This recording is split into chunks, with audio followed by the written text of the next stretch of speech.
तमाम अज़ीज़ नाज़रीन को खुश आमदीद। नाज़रीन, आज हम बात करेंगे बांग्लादेश के बारे में। बांग्लादेश जनूबी एशिया में वाक़या एक गुंजान आबाद मुल्क है जिसकी सरहद मगरिब, शमाल और मशरक़ में हिंदुस्तान से मिलती है, जिसके जनूब मशरक़ में म्यांमार बर्मा वाक़या है। 160 मिलियन से ज़्यादा आबादी के साथ ये आलमी सतह पर सबसे ज़्यादा गुंजान आबाद ममालिक में से एक है। इसका दारुल हुकूमत ढाका है, एक हलचल मचाने वाला शहर जो अपनी मुतहरिक सकाफत और हलचल से भरपूर सड़कों के लिए जाना जाता है। बांग्लादेश की एक भरपूर तारीख है जिसने 1971 में खून रेज जंग आज़ादी के बाद पाकिस्तान से आज़ादी हासिल की थी।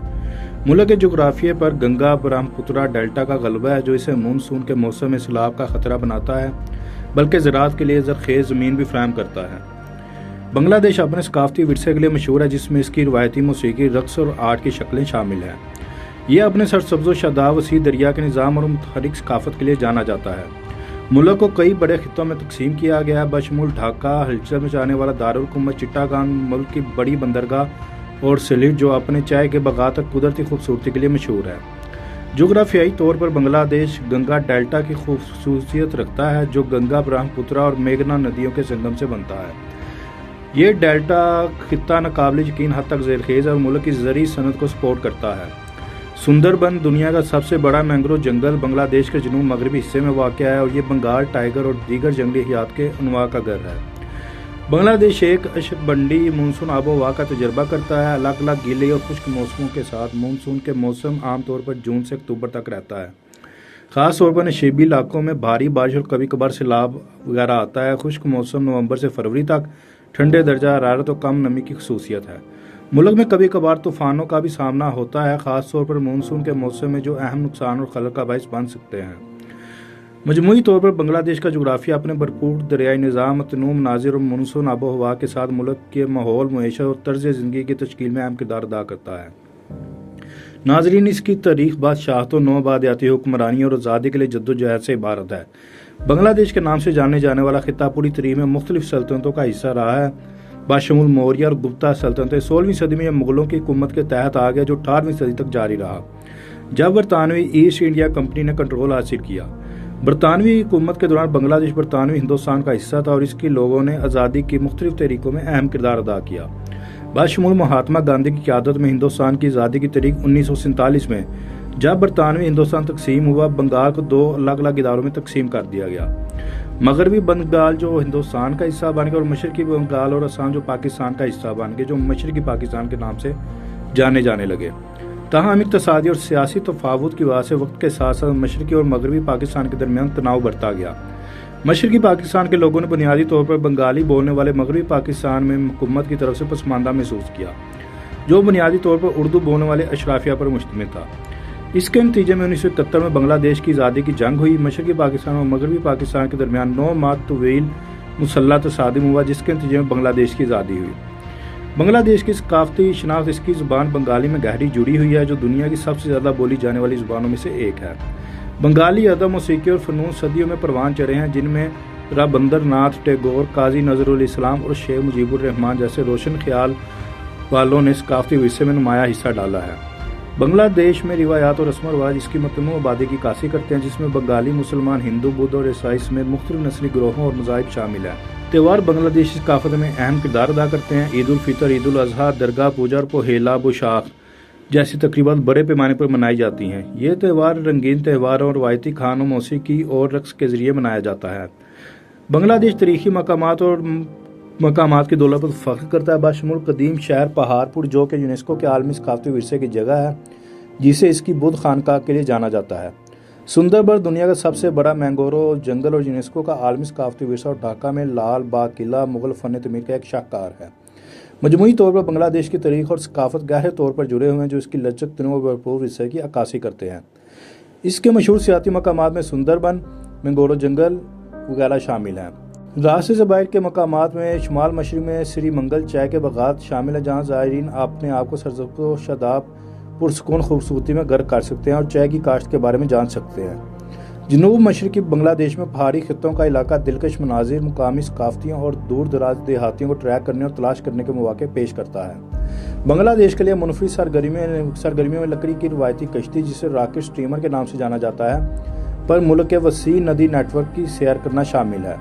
تاکہ آبی گزرگاہوں کے ساتھ دیہی زندگی کا تجربہ حاصل کیا جا سکے۔ زائرین مستند بنگالی کھانوں میں بھی شامل ہو سکتے ہیں، جو اپنے ذائقے دار سالن، سمندری غذا کے پکوان اور رس گلہ اور مشتی دوئی جیسی مٹھائیوں کے لیے جانا جاتا ہے۔ ڈھاکہ کی نیو مارکیٹ یا چٹا گاں کے ریاض الدین بازار جیسے ہلچل سے بھرپور بازاروں کو تلاش کرنا متحرک مقامی ثقافت میں اپنے آپ کو گھر کرنے اور دستکاری، ٹیکسٹائل اور مصالحوں کی خریداری کا موقع فراہم کرتا ہے۔ مجموعی طور پر بنگلہ دیش قدرتی عجائبات، تاریخی مقامات اور ثقافتی تجربات کی ایک بھرپور ٹیپسٹری پیش کرتا ہے، جو ایک منفرد جنوبی ایشیائی منزل میں ایڈونچر، راحت اور غرق کرنے کے خواہشمند مسافروں کے لیے ایک وسیع رینج کے لیے اپیل کرتا ہے۔ ناظرین، بنگلہ دیشی کھانے بھرپور اور متنوع ہیں، جو اپنے ثقافتی ورثے اور جغرافیائی اثرات کی عکاسی کرتے ہیں۔ روایتی پکوانوں میں اکثر مسالے، جڑی بوٹیوں اور تازہ اجزاء کا مرکب ہوتا ہے۔ بنگلہ دیشی کھانوں میں چاول ایک اہم غذا ہے، جس میں اکثر مختلف سالن، دال اور سبزیاں شامل ہوتی ہیں۔ ملک کی وسیع ساحلی پٹی کی وجہ سے سمندری غذا بھی نمایاں ہے۔ کچھ مشہور روایتی پکوانوں میں بریانی شامل ہے، ایک ذائقے دار چاول کا پکوان جو اکثر ٹینڈر گوشت اور خوشبودار مسالوں سے تیار کیا جاتا ہے۔ ہلشا فش کری ایک پسندیدہ ڈش ہے، جس میں قیمتی ہلشا مچھلی کو مسالے دار گریوی میں پکایا جاتا ہے۔ اس کے علاوہ پانتا بٹ خمیر شدہ چاول جو تلی ہوئی مچھلی اور مختلف قسم کے اچار کے ساتھ پیش کیا جاتا ہے، ایک روایتی ڈش ہے جو پوہیلا بوئیشاکھ جیسے تہواروں کے دوران لطف اندوز ہوتی ہے۔ ناظرین، بنگلہ دیش میں اسٹریٹ فوڈ کلچر متحرک ہے، جس میں متعدد اسٹالز مزیدار نمکین اور فوری کھانے کی پیشکش کرتے ہیں۔ فچکا یا پچکا مسالے دار املی کے پانی، چنے، آلو اور مسالوں سے بڑی کھوکھلی پوری مقامی لوگوں اور دیکھنے والوں میں یکساں پسندیدہ ہے۔ چوٹ پوٹی ایک تلخ اور مسالے دار چنے کا ناشتہ جس میں کٹے ہوئے ابلے انڈے، پیاز اور ہری مرچیں شامل ہے، ایک اور مشہور اسٹریٹ فوڈ آئٹم ہے۔ جب مشروبات کی بات آتی ہے، چائے بنگلہ دیشی ثقافت میں خاص مقام رکھتی ہے۔ چینی، سرکہ اور پودینے کے پتوں سے بنا ایک تازگی بخش مشروب گرمی کے دنوں میں لطف اندوز ہوتا ہے۔ بورہانی ایک مسالے دار دہی مشروب جو اکثر کھانے کے بعد ہاضمے کے طور پر پیش کیا جاتا ہے، یہ بھی ایک روایتی پسندیدہ کھانا ہے۔ ڈھاکہ دارالحکومت کا شہر روایتی بنگلہ دیشی کرائے سے لے کر بین الاقوامی پکوانوں تک متنوع کھانے پیش کرنے والے ریسٹورنٹ کی ایک وسیع رینج پر فخر کرتا ہے۔ حاجی بریانی اور فخر الدین بریانی اور کستوری جیسے ریسٹورنٹ اپنی ذائقہ دار بریانی اور کباب کے لیے مشہور ہیں۔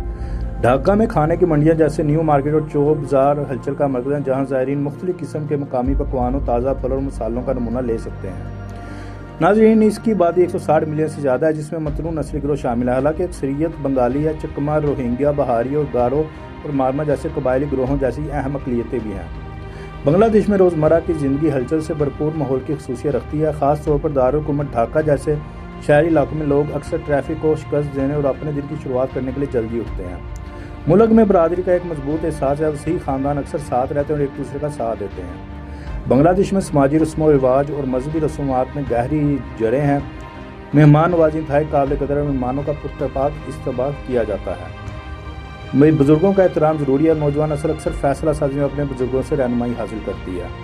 بنگلہ دیش کی سرکاری زبان بنگالی ہے، جسے آبادی کی اکثریت بولتی ہے۔ انگریزی بھی بڑے پیمانے پر استعمال ہوتی ہے، خاص طور پر شہری علاقوں اور کاروباری ترتیبات میں مقامی لوگوں کے ساتھ بات چیت کرتے وقت بنگالی زبان میں چند بنیادی جملے سیکھنا آپس میں تعلق پیدا کرنے اور احترام کا مظاہرہ کرنے میں بہت آگے جا سکتا ہے۔ بنگلہ دیش کی معیشت بنیادی طور پر ملبوسات کی صنعت سے چلتی ہے، جو اس کی برآمدنی آمدنی کا ایک اہم حصہ ہے۔ مزید برآں زراعت ایک اہم کردار ادا کرتی ہے۔ ملک چاول، جوٹ اور سمندری غذا کا ایک بڑا پیدا کنندہ ہے۔ ملک نے حالیہ برسوں میں آئی ٹی اور ٹیلی کمیونیکیشن جیسے شعبوں میں بھی کافی ترقی دیکھی ہے۔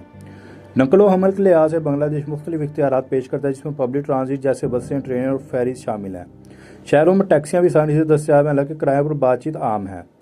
بنگلہ دیش میں رہائش کے اختیارات روایتی ہوٹلوں سے لے کر ہاسٹلز اور گیسٹ ہاؤسز تک ہیں، جو مختلف قسم کے بجٹ کو پورا کرتے ہیں۔ منفرد قیام گاہیں جیسے ایکوالوجیز اور ہوم اسٹے زائرین کو مستند تجربات فراہم کرتے ہیں۔ بنگلہ دیش میں بہت سے ممالک کے شہریوں کے لیے آمد پر ویزا کی سہولت موجود ہے، لیکن یہ مشورہ دیا جاتا ہے کہ سفر کرنے سے پہلے اپنی قومیت کی بنیاد پر مخصوص تقاضوں کو چیک کریں۔ بنگلہ دیش میں استعمال ہونے والی کرنسی بنگلہ دیشی ٹکا ہے۔ بہترین نرخوں کے لیے مجاز ایکسچینج کاؤنٹر یا بینکوں پر کرنسی کا تبادلہ کرنے کی سفارش کی جاتی ہے۔ کریڈٹ کارڈ بڑے اداروں میں قبول کیے جاتے ہیں، لیکن نقد لے کر جانا دانش بندی ہے، خاص طور پر دیہی علاقوں میں۔ ناظرین، صحت اور حفاظت کے حوالے سے بنگلہ دیش کا سفر کرنے سے پہلے حفاظتی ٹیکے لگانے کے لیے صحت کی دیکھ بھال کرنے والے پیشہ ور سے مشورہ ضروری ہے۔ تجویز کردہ عام ویکسین میں ہیپاٹائٹس اے، ٹائیفائڈ اور تشنج شامل ہیں۔